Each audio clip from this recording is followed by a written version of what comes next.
WWE SmackDown is going 3 hours. Are AEW considering vacating a championship?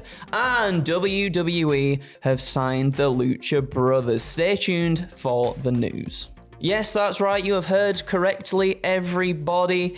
SmackDown is reportedly going 3 hours. So this comes from WrestleVotes Radio, who have reported that there's an additional change to come for SmackDown now that it's on its new home of the USA Network. So from January 3rd, 2025, SmackDown will go from 2 hours to 3. Now, when SmackDown was on Fox, there was a requirement for the show to end on time in order to allow for Fox local news.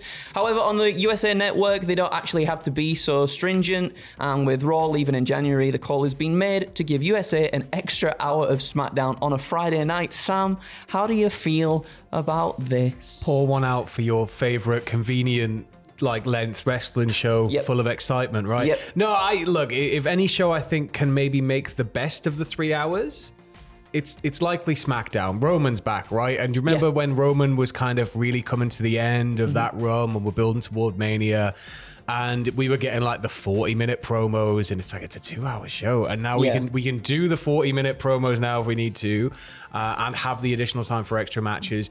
If you look at the other side of the fence, there's all the speculation that AEW's got on yet another show. They've got about 58 hours of content on the weekly, so it's not surprising they're looking to maybe grow SmackDown into something more the length of Raw, but at the same time, they're also saying that Raw, when it moves to Netflix, might be going shorter some weeks. It might be going way longer some weeks. And I think it's just going to be one of those things where ultimately, it's not really 3 hours, is it? It's not actually 3 hours, but SmackDown's not really 2 hours right now. So that's one of those things where, like, when you add the commercials, it's maybe more like an hour 45, like 2 hours tops. So I think that it's going to be, hopefully they'll keep the pace, they'll keep the excitement. But it is always a worry because we've been sat for so many years going, oh God, 3 hours. But that was under the old regime, right? Yeah, that's true. But still, I feel like even under the new regime, there is a bit of a lull when it comes to Raw. You can definitely see the dip, and you can see where they've tried to just like force things in there. This isn't pathetic Raw. This is SmackDown. Well, do you know what? Excitement, you made a good point. You made a good point, because maybe if they are sort of, building towards the stuff with the bloodline, and maybe if The Rock is more involved within the storyline, then there's more excitement there to be had with maybe a third hour, because the third hours typically don't tend to do the best out of the 3 hours that we get. More backstage shenanigans. Get some cement mixers on the go. Get some cement mixers on the go. Let's just bring back all the 90s insanity. Yeah. Let's just do all that. AEW's burning down houses. Let's more crazy stuff backstage. Arenas next. Yeah, fill out like shebang. 15 minutes of the show with just somebody running around chasing after a giant chicken or something. It'll be all right. Well, I mean, I wouldn't be opposed to that, Sam. There's also speculation, however, right, that a rerun of SmackDown is also part of WWE's deal with Netflix, which will host Raw live, obviously, from next year. That also coming from WrestleVotes Radio, who say the other big news here is there are rumors that once the show ends, it will be available on Netflix, which we haven't heard elsewhere.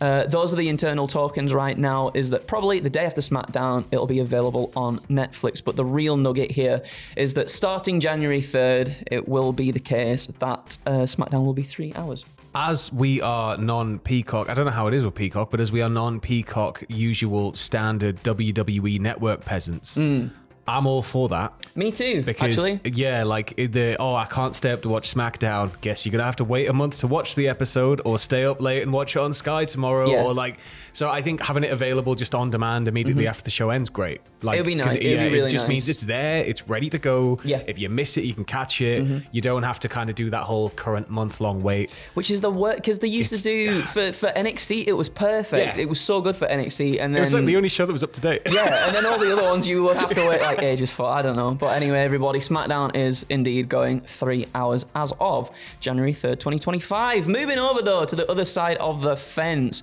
Are AEW considering vacating a title? Well, after Dynamite, right, Nigel McGuinness shared an interesting rumour he'd heard ahead of his potential match with Danielson at Grand Slam, saying, "We're 7 days to go to Grand Slam, and the fragile counting down. Still, the American coward yet to give any indication whether he'll face me me at Arthur Ashe Stadium.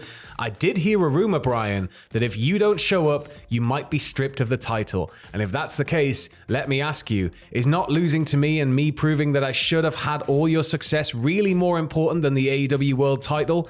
The ball's in your court, Brian. Now, Danielson has, of course, been very open that he needs surgery sooner rather than later, and this is adding further speculation and further fuel to that fire around Danielson's future plans. We've, of course, had the kind of statement that, hey, when I lose, when I'm done, like, I'm off. That's it. It's the end. Part of me thinks that there'll be something that can be done. If Danielson needs surgery, like, immediately, but there are plans to kind of have this big farewell in the works. We've seen them do the interim champion thing before. I'm not a big fan of it. No. It depends how long he's going to be off for. Potentially, if he needs surgery, it depends if he is going to be able to return after said surgery.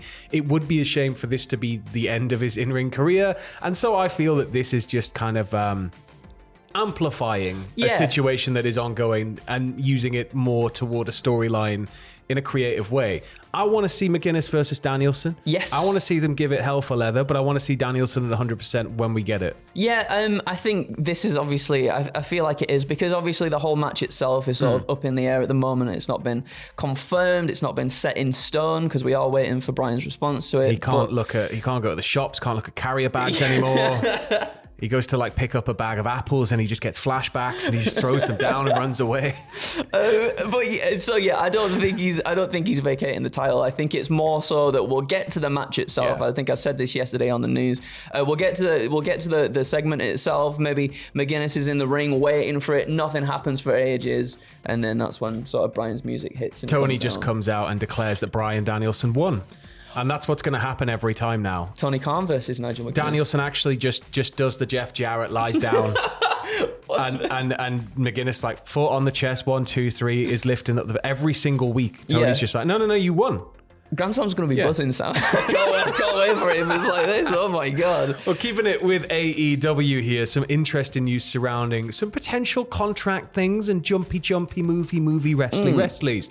It was reported earlier this week that WWE are aggressively pursuing talent to re-sign, specifically the top-level talent, including the likes of Sheamus, who's re-signed, Nia Jax, and Rhea Ripley. Fightful Select have reported another name that WWE are looking to lock in, and it really comes as no surprise here. From Fightful Select, Kevin Owens. I took that away from you. I'm so sorry. That's okay. Fightful Select said WWE sources tell us that Owens has been approached for a new contract. We're told that Owens has not signed a new deal as of yet, but communication has been made. His contract is expected to be up at the end of the year. However, Sam, what happens if Kevin Owens doesn't re-sign it? If he doesn't re-sign, is there potential interest elsewhere? Nah, nobody would in their right mind be interested in signing Kevin Owens. Fightful have added, those that we spoke to in AEW said the company has long had major interest in bringing Owens in when and if he is available. They're expected to make him an offer if he reaches free agency, and I personally would imagine it will be a fairly sizable offer to guarantee the return of Kevin Steen. But it depends what he wants to do, right? Career-wise, WWE has been his home for a very long time now.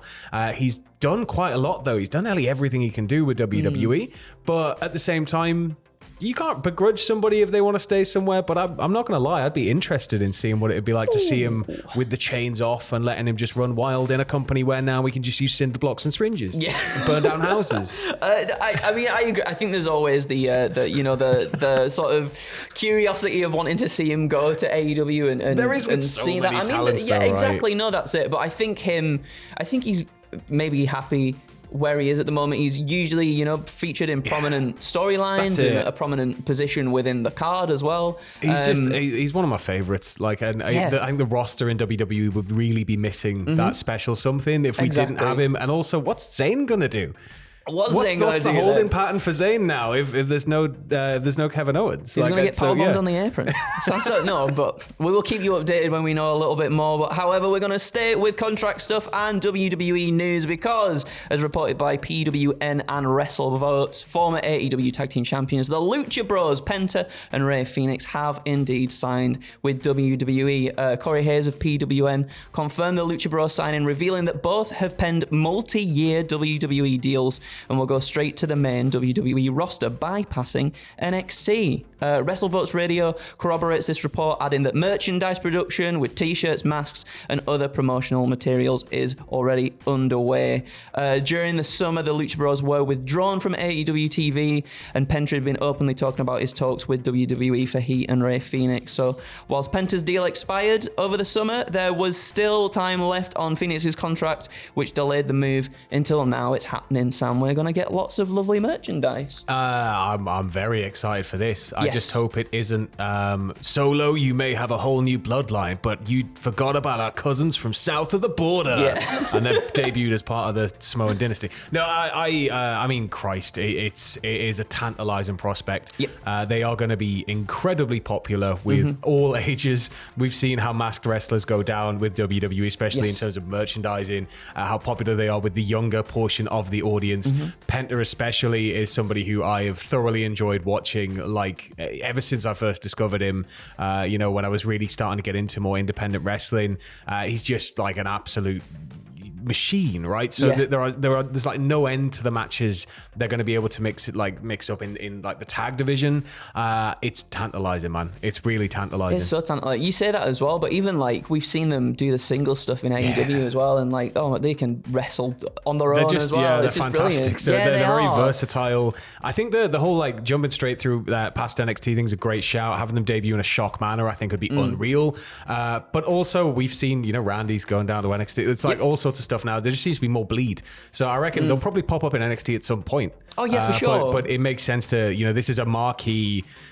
This was a team at the center of AEW's tag division for an incredibly long time. So I think to just basically take them and put them on TV is a massive, massive statement. It's really cool because obviously with the Motor City Machine Guns as well going to NXT, it feels like WWE are really starting to bolster and put a lot more stock in their tag team division. We're getting back to that late 80s feel when tag wrestling was the boy. That's it. And oh man, and when they put on banger matches, obviously we've got Jacob Fatu in the mix now as well, who's been great in the tag team matches. Jacob Fatu versus Penta. Oh my god, that's what we want. That's what we want. But with Andrew, DIY and stuff as well, I think we're gonna be in for a good time at least. Absolutely anyway. I can't wait for that one. However, that's it for your first news video of the day. Thank you very much. We will have some more later on for you, but until then, it's been a pleasure, and we'll see you again very soon.